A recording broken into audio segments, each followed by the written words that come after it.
छत्रपती संभाजीनगर जिल्ह्यातील पैठण तालुक्यातील आडूळ येथे मंगळवारी शाळकरी सख्या भावांचा विहिरीत पडून दुर्दैवी मृत्यू झाल्याची घटना घडली आहे।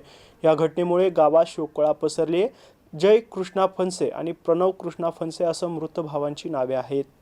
आडूळ येथील 4थी वर्गात शिकत असलेल्या जय फणसे आणि पहिलीमध्ये शिकत असलेल्या प्रणव फणसे हे दोघे सख्खे भाऊ आपल्या आईसोबत जमवाडी परिसरातील रजापूर शिवारातील विहिरीवर गेले होते।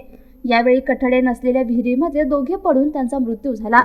पाचोड पोलीस ठाण्याचे सहाय्यक पोलीस निरीक्षक शरदचंद्र रोडगे, बीट जमादार दुल्लत पठाण यांनी घटनास्थळी धाव घेऊन गावकऱ्यांच्या मदतीने एका मुलाचा मृतदेह बाहेर काढला।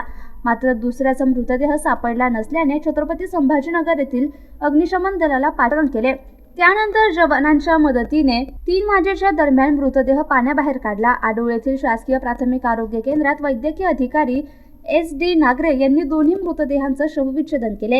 या दुर्दैवी घटनेमुळे गावात शोककळा पसरली आहे। या संदर्भात पाचोड पोलीस ठाण्यात नोंद करण्यात आली आहे।